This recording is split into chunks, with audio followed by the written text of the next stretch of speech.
हम लोग आज स्टार्ट कर रहे हैं सबसे फर्स्ट में कार्बोहाइड्रेट्स। कार्बोहाइड्रेट्स, ठीक है। इसको हम लोग शुगर भी बोलते हैं। क्या बोलते हैं? कॉमनली कॉल्ड शुगर, ठीक है। ध्यान देना कि कार्बोहाइड्रेट जो है वो कार्बन, हाइड्रोजन एंड ऑक्सीजन तीनों का कंबाइनिंग फॉर्म है। मतलब हम बोल सकते हैं एक कार्बोहाइड्रेट्स में अगर कोई भी कार्बोहाइड्रेट्स है तो कार्बन भी होगा, हाइड्रोजन भी होगा एंड ऑक्सीजन भी होगा, ठीक है। अब इसी में कार्बन और हाइड्रोजन का जो रेशियो होता है वो 2:1 का रेशियो में प्रेजेंट है। 2:1 का रेशियो में प्रेजेंट है। ये दोनों बहुत इंपॉर्टेंट है। अगर तुमसे पूछे कार्बोहाइड्रेट्स क्या है तो कार्बोहाइड्रेट्स जो होता है वो कॉम्बिनेशन ऑफ, या फिर बोल सकते हैं कार्बोहाइड्रेट जो कंटेन कर वो कार्बन, हाइड्रोजन एंड ऑक्सीजन का मतलब कंबाइनिंग फॉर्म है। एंड इसका अगर हम रेशियो पता करें, आई मीन रेशियो के बारे में अगर हम जाने तो कार्बन और हाइड्रोजन का जो रेशियो है वो 2:1 का रेशियो है, ठीक है। अब देखो हम कार्बोहाइड्रेट्स को कॉमनली हम क्या होता है इसको शुगर, मतलब जितना भी मैक्सिमम, ऑलमोस्ट या फिर मतलब मैक्सिमम जो भी स्वीटन टेस्ट दिखता है, आई मीन टेस्ट दिखता नहीं, सॉरी लगता है, आई मीन जो हम खाते हैं और वो मीठा लग रहा है हम उसको कार्बोहाइड्रेट कंसीडर करेंगे। ऑलमोस्ट मतलब हम बोल सकते हैं मैक्सिमम फूड आइटम्स, बट कुछ कुछ को छोड़ के, ठीक है। दूसरा चीज क्या होता है कि कार्बोहाइड्रेट जो होता है उसको डिवाइड किया गया है, ठीक है। 3 पार्ट में डिवाइड किया गया। अगर हम इसका क्लासिफिकेशन पढ़े तो 3 पार्ट में क्लासिफाई किया गया है। एक है हमारा मोनोसैकेराइड्स, सैकेराइड्स इज अ शुगर, तो यहाँ पे कॉमनली जो है टर्म सैकेराइड्स भी बोलते हैं, ठीक है। तो मोनोसैकेराइड्स और एंड पॉलीसैकेराइड्स, ठीक है। तो अब जब हम रेशियो की बात करते हैं तो इसका जो है वो हम लोग मोनोसैकेराइड्स को सिंपल कार्बोहाइड्रेट्स भी बोलते हैं। क्या बोलेंगे? सिंपल कार्बोहाइड्रेट्स मोनोमर, हम लोग ये बोल रहे हैं मोनोमर। अच्छा, मोनोमर नाम क्यों रखा? कि जैसे मान लो एग्जांपल के तौर पे ग्लूकोज, एक एग्जांपल के तौर पे ग्लूकोज हम ये जानते हैं ग्लूकोज जो है ये 2 यूनिट्स में जब कन्वर्ट होगा तो ये डाइसैकेराइड्स में माल्टोज बन जाएगा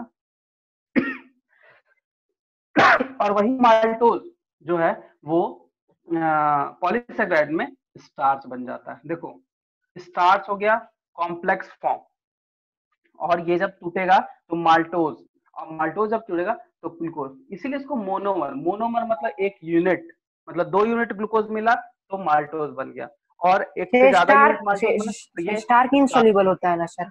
क्या क्या स्टार्च सॉल्युबल नहीं ना होता है सर? नहीं होता है, स्टार्च सॉल्युबल नहीं होता। ग्लूकोज हमारा है माल्टोज, हम लोग ऐसा उसको ले सकते हैं, ठीक।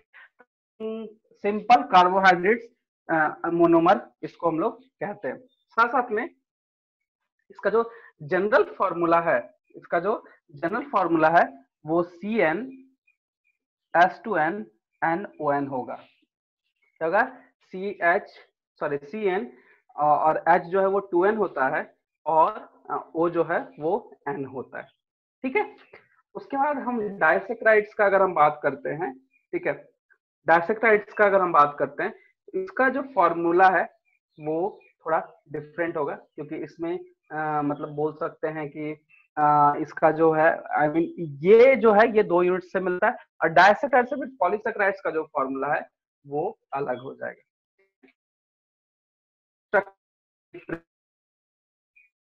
डिफरेंस तो हमेशा ध्यान रखना कि मोनो, डाई एंड पॉलीसैकेराइड्स का जो है वो H एंड OH का डिफरेंस है वो पता चलता है। ये कॉमन जो है CnH2n एंड ON है, जो जिसको हम लोग मोनोसैकेराइड्स बोलते हैं।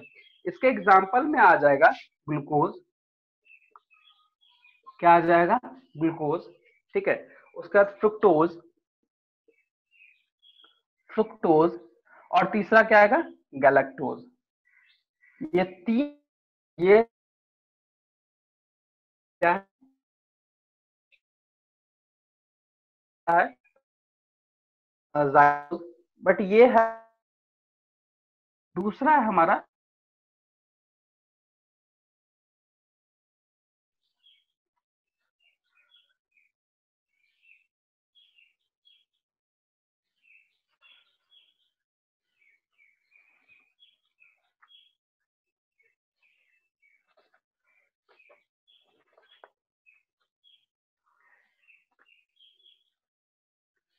देखो, डाइसेक्राइड्स का जो डायरेक्टली एग्जाम्पल है वो हो जाता है सुक्रोज, सुक्रोज,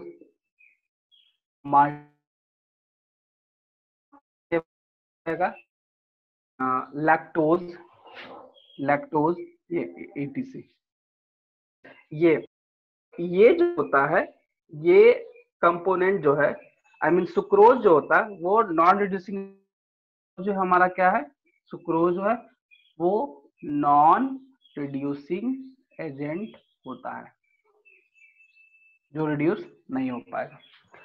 अब एक लास्ट है तुम्हारा जैसे पॉलीसेक्राइड्स। तो पॉलीसेक्राइड्स जो है वो पॉलीमर ऑफ डाइसेक्राइड्स का, देखो जैसे मोनोमर है, तो मोनोमर अगर 2 यूनिट्स या फिर 2 और more than 2 units of disaccharide जब मिलता है, सॉरी 2 यूनिट्स ऑफ मोनोसेक्राइड जब मिलता है तो वो डाइसेक्राइड बनता है, ये है एग्जांपल। और पॉली में क्या होता है, 1 और more than 1 units to form unit disaccharide, disaccharides to form polysaccharides,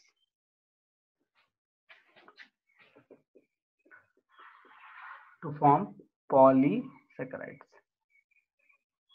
तो इसमें एग्जाम्पल के तौर पे क्या आ जाएगा, स्टार्च एंड सेलुलोज, ये चीज है। क्योंकि स्टार्च जो है वो प्लांट में ये होता है, ठीक है ना, सॉरी स्टार्च जो है वो प्लांट में होता है, एंड सेलुलोज जो है वो तुम्हारा एनिमल में होता है, ठीक है। उसी में है तुम्हारा ग्लाइकोजन भी, जैसे हम लोग बोलते हैं सेलुलोज, उसमें है ग्लाइकोजन। अगर ग्लाइकोजन की बात करते हैं तो ये हमारा एनिमल में होगा, और स्टार्च जो है वो हमारा प्लांट में हो जाएगा, ठीक है, ये चीज है। सर सेल्यूलोज भी तो प्लांट में होना चाहिए ना? हाँ प्लांट में ही है, सेल वॉल में होता है। हाँ हाँ हाँ, प्लांट में ही होगा, प्लांट में ही होगा, ठीक है, ये चीज समझ में आ गया। इसका यही है। अब थोड़ा सा जगह का कमी था, इसलिए इस तरह से इसको है, पूरा तो दिख नहीं रहा वो, चलो हम कोशिश करते हैं। समझ में आया यहाँ तक? साइड वाला नहीं दिख रहा। दिख रहा होगा, अब दिख रहा होगा, देखो हम साइड कर दिए, थोड़ा दिख रहा है सर, थोड़ा अच्छा थोड़ा से? ब्लर भी आ रहा था। थोड़ा थोड़ा हाँ ब्लर सर आ रहा है, आ रहा है। अब ठीक आ रहा है? नहीं सर, देखो तुम लोग का नेट का प्रॉब्लम चल रहा है इसीलिए, क्योंकि तुम लोग का आवाज भी थोड़ा सा इको आ जा रहा, छोड़ दे रहा बाद में, थोड़ा सा इसको क्लियर करो ना, मतलब नेट को थोड़ा सा रिफ्रेश करो वगैरह तो ठीक हो जाएगा, ठीक है।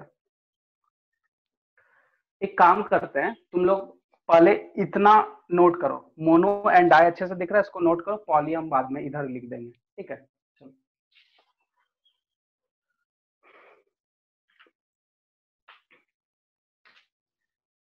एक्सक्यूज मी सर, सर वो फ्रुक्टोज के बाद क्या लिखा हुआ है?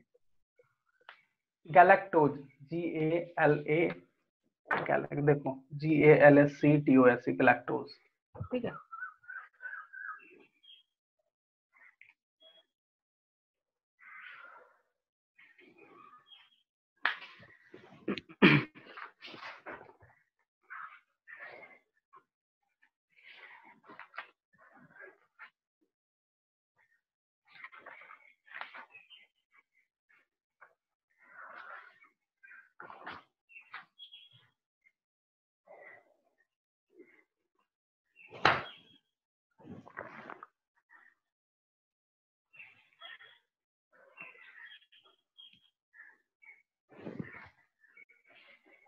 सर हाँ बोलो। सर वो ग्लूकोज का बगल में फ्रक्चर क्या लिखे हैं sir? Fructose fructose fructose FRUC2C sorry वो फ्रुक्टोज है ये है ना, ग्लूकोज के बगल में फ्रुक्टोज है। हाँ सर, हाँ ठीक। Okay fructose. बुक में, हाँ तुम लोग बुक सामने रखोगे ना तो वो तुमको दिख जाएगा एग्जाम्पल। देखो मोनोसेक्राइड्स में जाके देखो फ्रुक्टोज वगैरह मिल सर जाएगी। फ्रुक्टोज, हाँ। सर पॉलीसेक्राइड्स का एग्जांपल तो बता दीजिए ना। स्टार्च एंड ग्लाइकोजन, यहाँ पे लिख देते हैं स्टार्च। सर ब्रैकेट में क्या एंड है स्टार्च का? अब बता देते हैं। स्टार्च का ब्रैकेट में प्लांट लिखें क्योंकि प्लांट में ये स्टोर्ड फॉर्म में रहता है। ग्लाइकोजन जो है वो एनिमल के, सॉरी एनिमल बॉडी में ये स्टोर्ड फॉर्म में रहता है। ठीक है।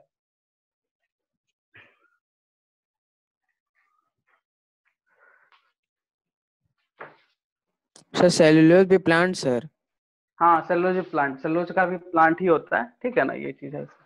तो आप तीसरे वाले को क्या प्रोनाउंस किए सर? पॉली पॉलीसेक्राइड्स, पॉली पॉलीसेक मतलब एक से ज्यादा, हाँ पॉली एक से ज्यादा, सेक्राइड्स का मतलब शुगर, डाई में 2 शुगर, पॉलीसेक्राइड्स। मोनो में 1 शुगर। ठीक है ना। ओके हो गया सर मेरा। हो गया, सब लिख लिए? मेरा भी हो गया सर, मेरा भी हो। हाँ हाँ लिख लिए ना सर?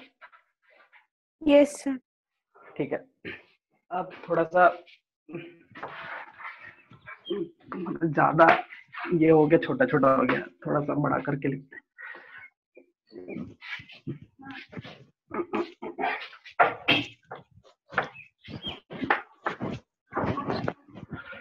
अब हम लोग आते हैं प्रोटीन में।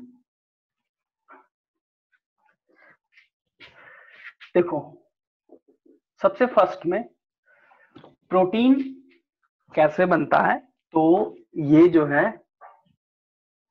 एमिनो एसिड्स, ठीक है, जब एक साथ, ठीक है, जब 20 एमिनो एसिड एक साथ अटैच होता है, देखो जैसे ये एमिनो एसिड है, इसके साथ ये एमिनो एसिड अटैच हुआ, फिर इस तरह से अटैच होते गया, इस तरह से अटैच होते गया। ठीक है। तो बीच में पेप्टाइड बॉन्ड का फॉर्मेशन करता है, पेप्टाइड बॉन्ड। ठीक है। तो एमिनो एसिड के साथ साथ में जब पेप्टाइड बॉन्ड का फॉर्मेशन होता है तो अल्टीमेटली बनता है क्या? प्रोटीन। क्या बनता है? प्रोटीन। अब जब प्रोटीन बनेगा तो क्या क्या चाहिए? Carbon, hydrogen, nitrogen and oxygen, ये चारों चाहिए, नहीं तो कभी भी एमिनो एसिड्स एंड पेप्टाइड का फॉर्मेशन नहीं हो सकता है। पेप्टाइड का बॉन्ड है समझ लो, ठीक है, लेकिन एमिनो एसिड से एमिनो एसिड को बाइंड करना तो पेप्टाइड बॉन्ड चाहिए, लेकिन पेप्टाइड बॉन्ड भी एक दूसरे से कनेक्ट होता है, तो उसके लिए कार्बन, हाइड्रोजन, ऑक्सीजन चाहिए, साथ साथ में नाइट्रोजन भी चाहिए। तो हम लोग लिख सकते हैं protein has carbon, oxygen, hydrogen and nitrogen. ठीक है, ये चीज है, एंड नाइट्रोजन। ठीक है। अब हम इसमें क्या बता रहे हैं, देखो जैसे अमीनो एसिड क्या हुआ, इस तरह से बनता है, तो इसको हम लोग यहाँ पे ऐड करते हैं इस तरह से। 20 अमीनो एसिड एक साथ अगर जुटेगा तभी वो एक प्रोटीन बनाता है। और इसका काम क्या है बॉडी में, तो it is help in the body growth and cell repair ठीक है, ये चीज है। इस तरह से इसको लिखोगे। ठीक है, इसको नोट करो, फटाक से नोट करो।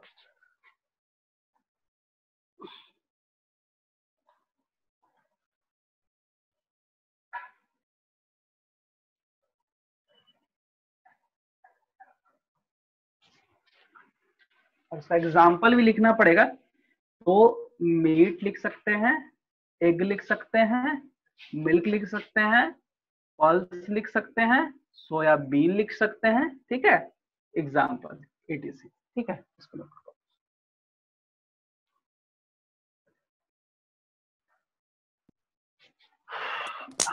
प्रोटीन आ जाएगा।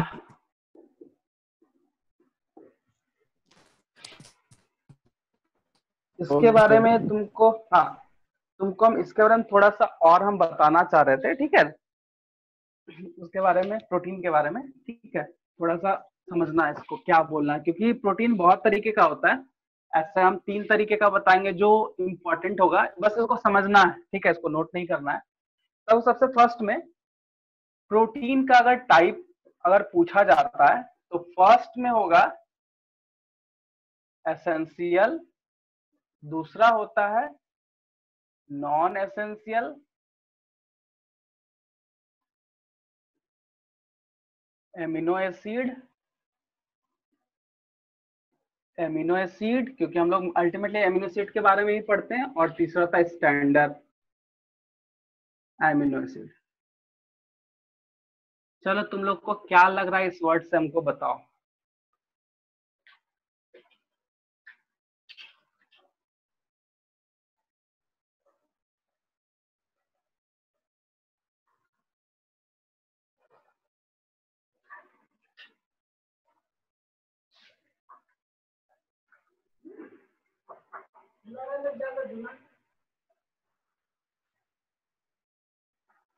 बहुत हो गया रे।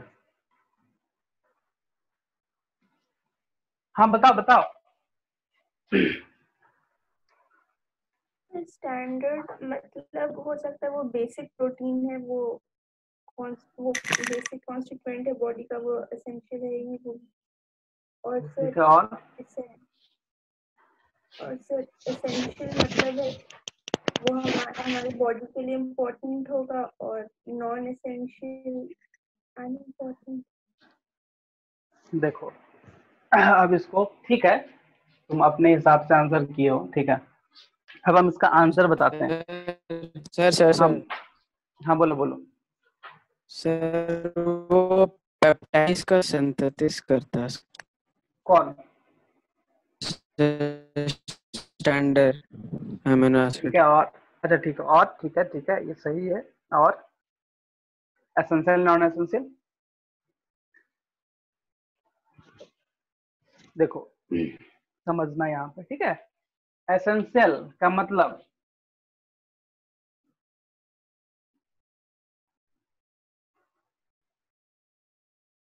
synthesis in body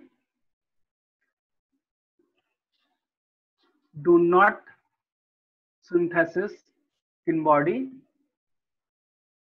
and तीसरा formation of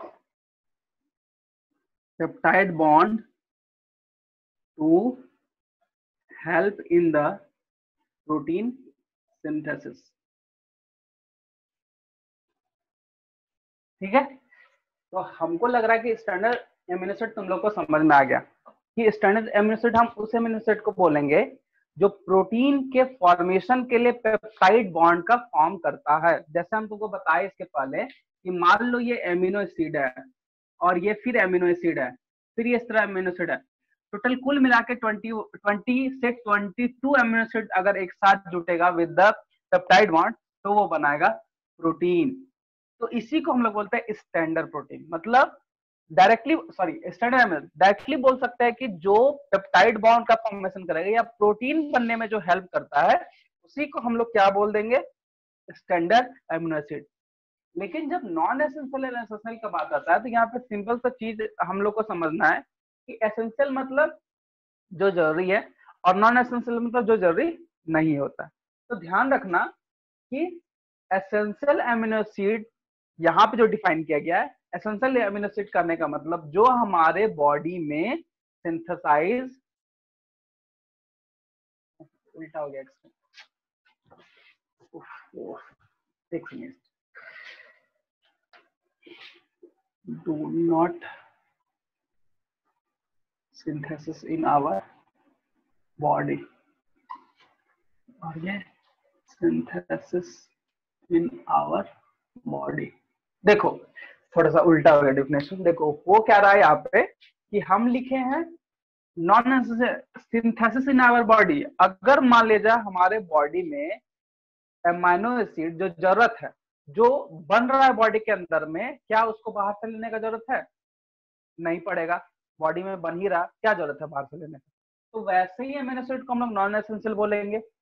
अब कुछ एमिनो एसिड है ऐसा जो हम लोग को बाहर से लेना पड़ेगा, मतलब बाहर से लेना पड़ेगा तो in the form of food, उसको हम लोग अंदर लेंगे, तो वैसे एमिनो एसिड को एसेंशियल। तो एसेंशियल के केस में क्या होता है कि हमारे बॉडी में सिंथेसिस नहीं हो रहा है, हम उसको बाहर से ले रहे हैं। लेकिन नॉन एसेंशियल में हमारे बॉडी में ही प्रेजेंट है, सिंथेसाइजिंग हो ही रहा है, तो हमको बाहर से जरूरत ही नहीं है। इसलिए जो जरूरत नहीं है नॉन एसेंशियल, जो जरूरत है बाहर से वो एसेंशियल। यही है तुम्हारा एमिनो एसिड का डिफरेंशिएशन। बाकी बात बहुत कुछ है, बट प्रोटीन में ये तीनों जानना बहुत इंपॉर्टेंट है। ठीक है, ये इसको तुम लोग नोट करो।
हो गया?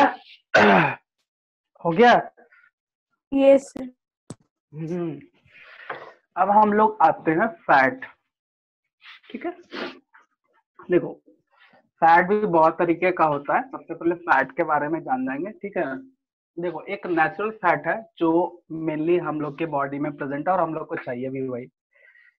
उसके अलावा बहुत सारा फैट है, जो वैक्स वगैरह भी एक फैट प्रोडक्ट ही है, कोलेस्ट्रॉल वगैरह भी फैट ही है। बट यहाँ हम लोग को फैट के बारे में पढ़ना है। ठीक है, डायरेक्टली लिख सकते हैं इट कंसिस्ट ऑफ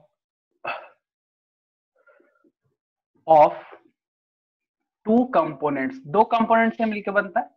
ठीक है, तो पहला जो है वो है फैटी एसिड और दूसरा होता है ग्लाइसेरॉल। ठीक है, इसका एक मॉलिक्यूलर स्ट्रक्चर है, उसको हम लोग देखते हैं क्या होता है। CS2OH HOOC MnCOOH and R1 CHOH HOOC R2 and CH2OH HOOC R3। अब देखो इसमें ये है ग्लाइसेरॉल और ये होता है फैटी एसिड। क्या होता है? Fatty acid. यही दोनों मिलके फैट बनता है। CH2O OCR1 CHO OCR2 CHO OCR3। ठीक है, यही है। सॉरी, यहाँ पे R2 और CH3 आ जाएगा, ये है। ठीक है, मतलब कि यहाँ से H हटा जा रहा है। देखो ये क्या कर रहा है, यहाँ से H2O को हटा दिया, यहाँ से H2O को हटा दिया और यहाँ से H2O को। अल्टीमेटली हम लोग को क्या मिल रहा है? 3H2O बाहर, बाकी बात जो है वो है फैट मॉलिक्यूल। क्या है? Fat molecule. ठीक है, यही है इसमें। और ये जो होता है ये प्योर फैट कहलाता है। क्या कहलाता है? Pure fat. अब देखो ये हमारा जो है वो है प्योर फैट, हम लोग बोल सकते हैं एक तरह का। ये क्या है हमारा? प्योर, या फिर बोल सकते हैं इसको नेचुरल फैट, जो हम पढ़े। अब तुम्हारे सामने, अच्छा पहले इसको नोट करो, पहले इसको नोट कर लो।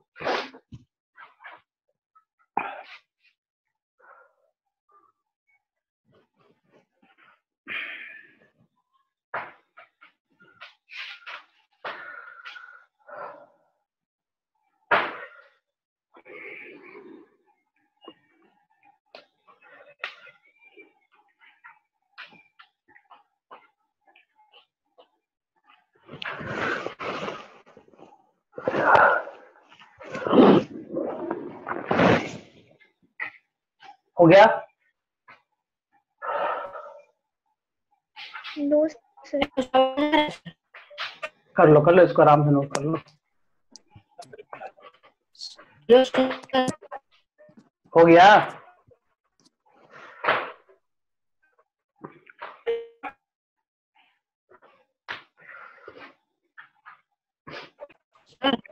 हाँ बोलो बोलो।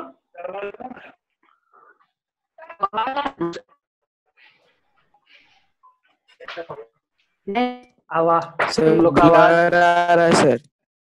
तुम लोग का नेट प्रॉब्लम है बाबू, तुम लोग का आवाज भी ठीक से नहीं आ रहा। वही तो बोले, फिर से रिफ्रेश करो या फिर से रिकनेक्ट करो। कर रहे हैं मेरा सर, वीडियो, सर रिकनेक्ट आपका ब्लर आ रहा है सर।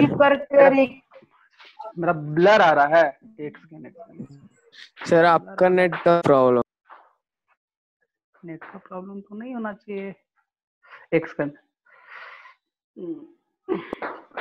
आपका कभी रेड दिखा रहा है, कभी येलो दिखा रहा है, इसीलिए। अच्छा अच्छा, एक सेकंड। Yes sir, yes. अच्छा ठीक है, अच्छा ठीक है, इसको नोट करो। हम एक बार फिर से रिफ्रेश हो रहे हैं, ठीक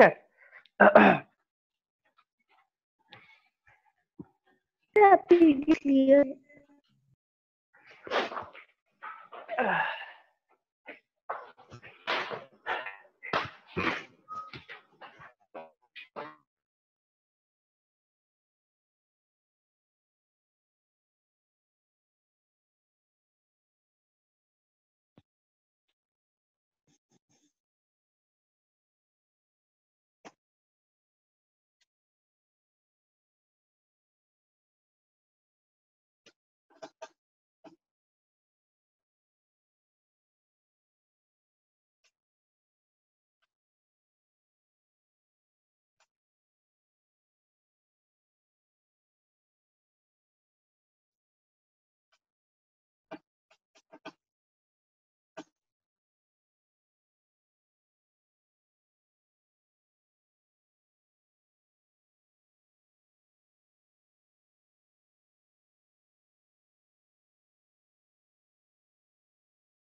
क्लियर आ रहा है? आप देखो तो।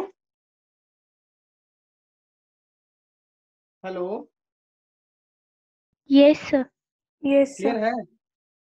Yes sir. Yes sir.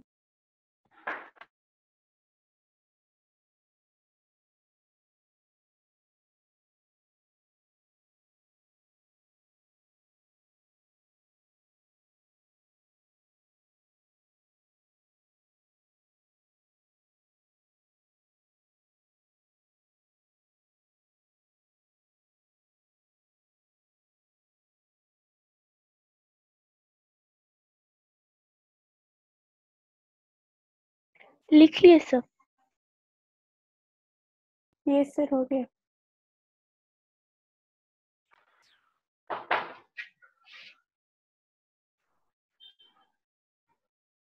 Hello, yes sir. हाँ क्लियर है अभी ना? वीडियो क्लियर हो गया? Yes sir. ठीक है। तो ये है हमारा प्योर फैट या फिर नेचुरल फैट बोलते हैं, ठीक है। इसका ये मॉलिक्यूलर फॉर्मूला है। अब देखो, हम लोग एक दो चीज और समझेंगे इसमें। जैसे एक मिक्स्ड फैट भी आता है, मिक्सर फैट जो बोलते हैं वो, जैसे बटर क्या होता है, मिक्सर फैट या मिक्स्ड फैट में हम लोग क्या बोलते हैं, बटर। इसको ध्यान रखना, ये होता है बटर, ठीक है। अब देखो, हम लोग जो भी न्यूट्रिएंट हम लोग पढ़े हैं, ठीक है, उसके कारण हम लोग को ये देखना है कि वो क्या क्या है, मतलब। और जैसे फैट ही हम बोल रहे हैं तो ये हम लोग को एनर्जी प्रोवाइड करता है, प्रोवाइड एनर्जी, ठीक है। अब जैसे हम लोग अभी हम पढ़े, हम लोग प्रोटीन, ठीक है, प्रोटीन पढ़े, फैट पढ़े या फिर कार्बोहाइड्रेट्स पढ़े। अब इसका डिफिशियंसी पे हम लोग थोड़ा सा आते हैं, ठीक है। ये तीनों क्लियर है ना? फैट है, कार्बोहाइड्रेट्स एंड प्रोटीन, तीनों क्लियर होगा? Yes sir. क्लियर है? हाँ ठीक है। फैट में कुछ है नहीं, बस वही है, ये दो कंपोनेंट है, इसमें भी कार्बन हाइड्रोजन ऑक्सीजन जरूरत पड़ता है, ठीक है। और इसका काम क्या है, ये एनर्जी को प्रोवाइड करता है, ठीक है। ऐसे भी बोला भी जाता है कि अगर मान लिया किसी बॉडी में, किसी भी पर्सन में ज्यादा फैट है तो मतलब उसका एनर्जी यूज नहीं हुआ है, वो एनर्जी यूज करेगा। आई मीन वो एनर्जी है वो फैट के फॉर्म में स्टोर होते जाता है, ठीक है। तो हम लोग आगे अब डिफिशियंसी के बारे में पढ़ते हैं। तो सबसे फर्स्ट में डेफिशिएंसी ऑफ प्रोटीन,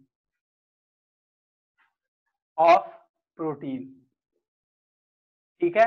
तो सबसे पहला जो चीज है, क्या डेफिशिएंसी ऑफ प्रोटीन हो सकता है, तो एक ही है, क्वासिकर, क्वासिकर। तो इसमें डायरेक्टली हम लिख सकते हैं डिफिशियंसी ऑफ प्रोटीन, ठीक है। एक और डिजीज है बट वो प्रोटीन के डिफिशियंसी से नहीं होता, उसको हम लोग बोलते हैं मैरास्मस। तो इसमें हम लोग लिख सकते हैं deficiency of protein and carbohydrates.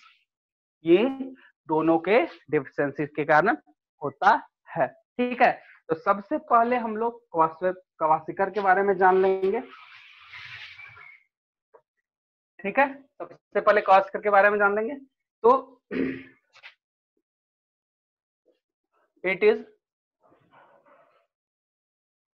Usually affect young children,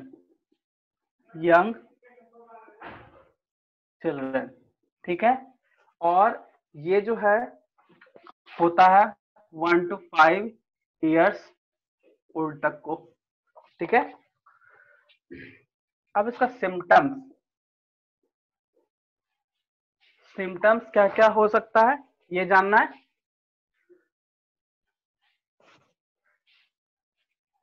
तो लॉस ऑफ वेट, ठीक है।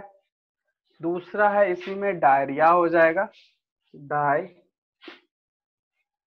डायरिया हो जाएगा। इसमें पॉटेड बेली, ठीक है। और स्टंटेड ग्रोथ मतलब सिंपल है, अगर प्रोटीन ही नहीं मिले तो ग्रोथ ही स्टंट, मतलब छोटा हो जाएगा, बौना हो जाएगा। तो ये इसका सिम्टम्स है। अब ये कंट्रोल कैसे करेंगे, तो कंट्रोल के लिए हम लोग को खाना पड़ेगा प्रोटीन डाइट। प्रोटीन डाइट तो इसमें क्या क्या चाहिए, मिल्क चाहिए, एग चाहिए, मीट चाहिए, ठीक है। उसके बाद फिर पल्स चाहिए, पल्स पल्स चाहिए, फिश चाहिए, etc देंगे तो ये खत्म हो जाएगा। आई मीन ये डिजीज नहीं होगा, ठीक है, क्योंकि ये डिफिशियंसी है प्रोटीन का। हम अगर उसको करा दिए अवेलेबल या फुलफिल करा दिए तो फिर क्यों होगा, ठीक है, ये चीजें। चलो इसको नोट करो जल्दी।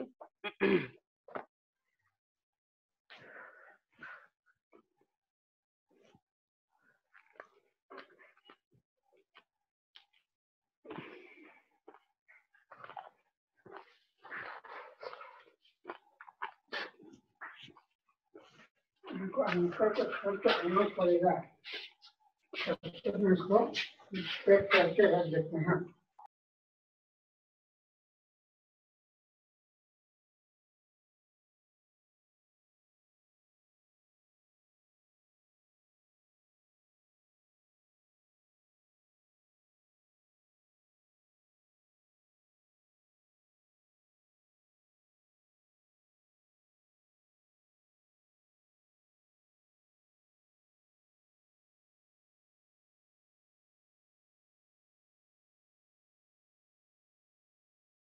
सर वो मीट के बाद क्या लिखा हुआ है?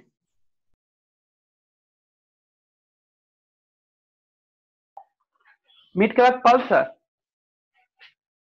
मीट के बाद पल्स है।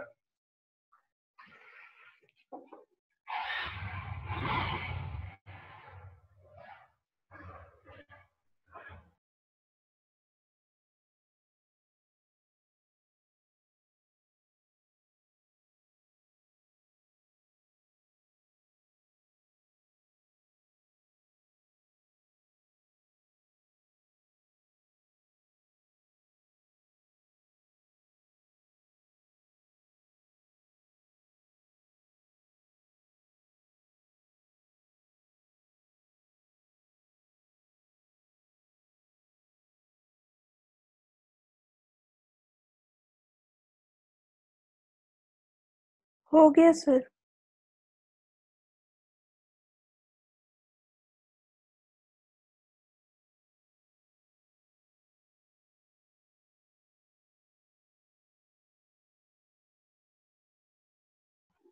हो गया। Yes sir. अब नेक्स्ट है मेरस्मस।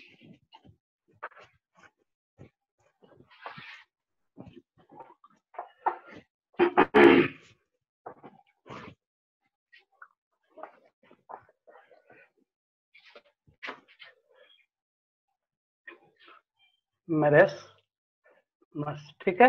Second, it is usually affect infant. Infant का मतलब समझते हो? Below 1 year. हाँ, बिलो 1 ईयर, ठीक है।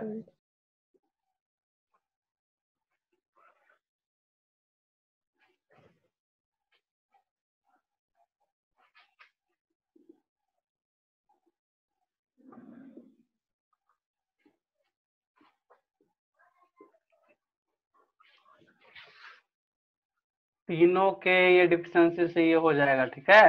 Fat, protein and carbohydrates. और इसका सिम्टम्स क्या होगा? सिम्टम्स होगा loss of body weight, loss of body weight. दूसरा है लूजली फोल्डेड स्किन। तीसरा हो जाएगा retard mental and physical growth, retarded mental and physical growth. और हो जाएगा प्रोमिनेंट रिप्स। चलो इसको नोट करो। नोट करके फिर अगर कोई इसमें प्रॉब्लम है तो बताना, कोई वर्ड के समझने में प्रॉब्लम है तो बताओ, पहले नोट कर लो।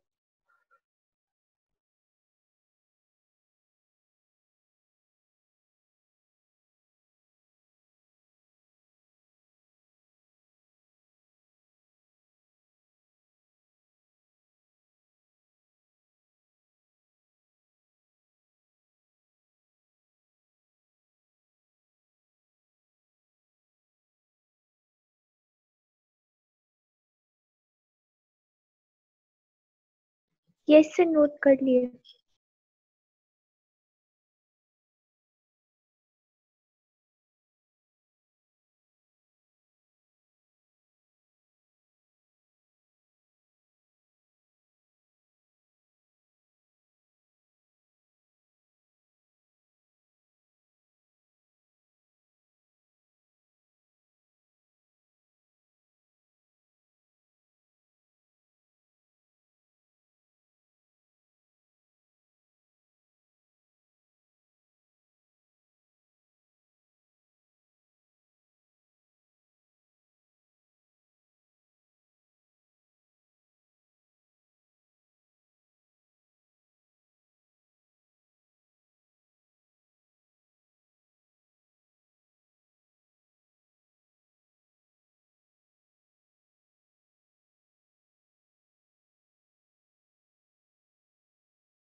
हो गया, सबको लिख लिए? यस ठीक है, सर। चलो यस चलो सर। बताओ, इसमें कोई वैसा वर्ड जो तुमको नहीं समझ में आ रहा? प्रोमिनेंट रिब्स मतलब समझते हो? Yes sir. मतलब वो रिब्स जो है ना वो दिखने लगता है, ठीक है ना, इस तरह से प्रोमिनेंट मतलब दिखेगा अच्छे से, ठीक है। चलो तो नेक्स्ट में आते हैं।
अब हम लोग का है मिनरल्स।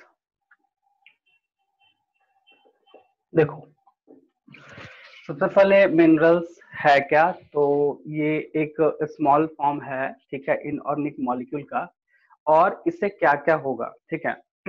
तो हम लोग बोल सकते हैं कि मिनरल्स जो है वो बॉडी में बहुत ही स्मॉल अमाउंट में चाहिए, ठीक है, क्योंकि बॉडी का काम है मेटाबॉलिज्म करवाना, और मेटाबॉलिज्म में जो एंजाइम्स वगैरह यूज होता है उसके एक्टिवेशन और डीएक्टिवेशन के लिए कहीं ना कहीं मिनरल्स, डीएक्टिवेशन तो नहीं, एक्टिवेशन करने के लिए मिनरल्स का जरूरत पड़ता है। अब यहाँ पे ध्यान देने वाला बात है कि कौन कौन सा मिनरल्स जो है इम्पोर्टेंट है, ठीक है। तो हम लोग कुछ कुछ जो है वो बहुत इंपॉर्टेंट है, ठीक है, उसके बारे में थोड़ा सा हम लोग जानेंगे। जैसे मिनरल्स के केस में हम कैल्शियम बोल रहे हैं, उसका क्या काम है, आयोडीन बोल रहे हैं, उसका क्या काम है, आयरन का अलग काम है, फास्फोरस का अलग काम है, ठीक है, फास्फोरस का अलग काम है। इस तरह से बहुत सारा मिनरल्स है जो कि बहुत ही ज्यादा नीड है हमारे हेल्दी रहने के लिए, मतलब हमारा हेल्थ सही रहे, इसके लिए मिनरल्स का कमी नहीं होना चाहिए, चाहिए स्मॉल अमाउंट में, लेकिन हमको चाहिए ही चाहिए। अगर ये कहीं कमी हो गया तो बहुत ऐसा मैकेनिज्म है जो वहां पे अपना नॉर्मल मैकेनिज्म नहीं शो करेगा, कहीं ना कहीं डिस्ट्रक्टिव, एक तरह से बोलते हैं एबनॉर्मलिटीज आ जाएगा उसमें, ठीक है। जैसे एग्जाम्पल के तौर पे कैल्शियम बोन स्ट्रांग नहीं होगा, ठीक है, ब्लड क्लॉटिंग मैकेनिज्म नहीं होने वाला है, ठीक है, आयोडीन थायरोक्सिन रिलीज नहीं होगा, और थायरोक्सिन रिलीज नहीं होगा तो बॉडी में जो मेटाबॉलिज्म होता है प्रोटीन का, लिपिड का, कार्बोहाइड्रेट्स का, ये सब बंद हो जाएगा। बॉडी का बीएमआर कहीं ना कहीं डिस्टर्ब हो जाएगा। BMR is a basal metabolic rate, ठीक है। आयरन, आयरन से बनता है ब्लड, ब्लड मतलब आरबीसी, आरबीसी मतलब हीमोग्लोबिन, अगर हीमोग्लोबिन को बनाना है तो आयरन खाना पड़ेगा, और आयरन बनेगा तो आरबीसी बनेगा, और आरबीसी को ही हम लोग कॉमनली ब्लड बोल रहे हैं, मतलब ब्लड बनने में आयरन का। फास्फोरस बॉडी में एटीपी वगैरह का सिंथेसाइजिंग करता है, ठीक है, ताकि क्योंकि एटीपी है तो है लेकिन फास्फोरस वहां चाहिए, तो फास्फोरस हम लोग को बाहर से लेना पड़ेगा। इस तरह से बहुत सारा हम लोग को मिनरल्स चाहिए जो कि स्मॉल अमाउंट में चाहिए। और इसका काम क्या है? तो काम है बॉडी को, आई मीन हेल्थ को, आई मीन पर्सन को हेल्दी रखना। समझ में आ गया? अब इसका हम एक एक करके फंक्शन लिखवाते हैं, ठीक है।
देखो यहाँ पे क्या लिखे हैं, कैल्शियम, जैसे कैल्शियम एंड फास्फोरस ये दोनों बोन के लिए है, टीथ के लिए। कैल्शियम देखो क्लॉटिंग मैकेनिज्म के लिए चाहिए, और phosphorus need for formation of energy, या फिर लिख सकते हैं फॉर्मेशन ऑफ एटीपी, ये भी है, ठीक है। उसके बाद है आयरन, उसके बाद सेकंड है आयरन, ठीक है। अब आयरन किस किस चीज के लिए चाहिए? तो आयरन जो है वो है फॉर्मेशन ऑफ आरबीसी, और हम साइड में लिखते हैं एचबी, ठीक है। और इसके डिफिशियंसी से deficiency of iron leads to anaemia. Anaemia, anaemia का सीधा से लॉस ऑफ ब्लड या लो अमाउंट ऑफ ब्लड को अनीमिया बोलते हैं। अगर बोले कि एनेमिक पेशेंट है, कहने का मतलब से ब्लड का लेवल कम है। थर्ड में है हमारा, ठीक है, थर्ड में है आयोडीन। तो आयोडीन जो होता है ये क्या करता है, ठीक है। तो iodine it release thyroxine hormone, thyroxine hormone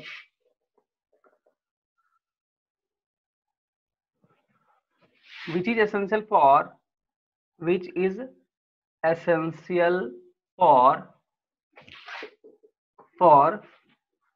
BMR, मतलब basal metabolic rate and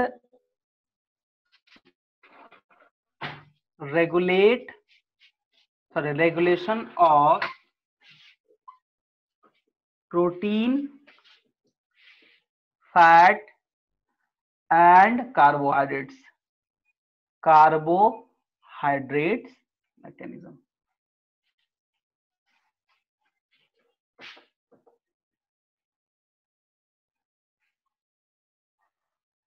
hydrates mechanism, ठीक है। तो आयरन के केस में ध्यान रखना कि जैसे लीवर वगैरह जो है, इसका सोर्स जो है आयरन के केस में लीवर वगैरह है, ठीक है। और आयोडीन में तो सिंपल है, आयोडाइड सॉल्ट को खाना है। तो हम लोग इसको करो, कंप्लीट करो।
हो गया? Yes sir. कार्बोहाइड्रेट क्या लिखे हैं क्या? सर? कार्बोहाइड्रेट्स के बाद क्या लिखे हैं? Mechanism, fat and mechanism, carbohydrates last में। मैकेनिज्म, मैकेनिज्म, ठीक है। तो इसका जो सोर्स है, सोर्स भी साथ में लिख लो। Source iodide salt, iodide salt.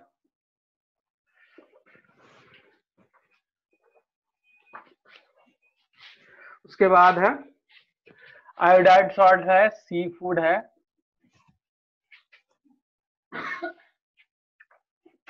Sea food है, ठीक है। अब है सोडियम, सोडियम इसको हम लोग Na+ में ले सकते हैं बॉडी में, ये 4th नंबर है, ठीक है।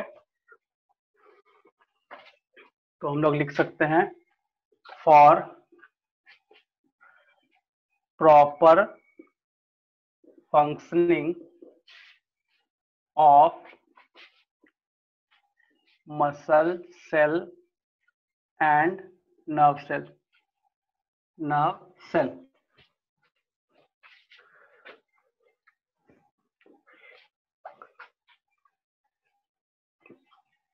उसके बाद है सोर्स में क्या आएगा? सोर्स में टेबल सॉल्ट, फिश आ जाता है, फिश को खाने से फ्रेश फ्रूट ये सब में प्रेजेंट होता है, ठीक है।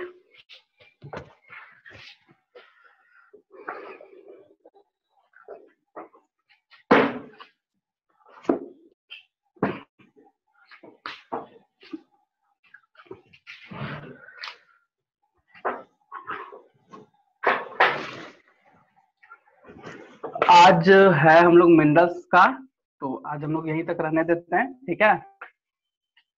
और फिर नेक्स्ट क्लास से जो विटामिन वगैरह बचा, थोड़ा सा बचा है, ठीक है, वो हम लोग स्टार्ट करें। चलो नेक्स्ट टॉपिक बताओ, कौन सा पढ़ना है? नेक्स्ट चैप्टर बताओ।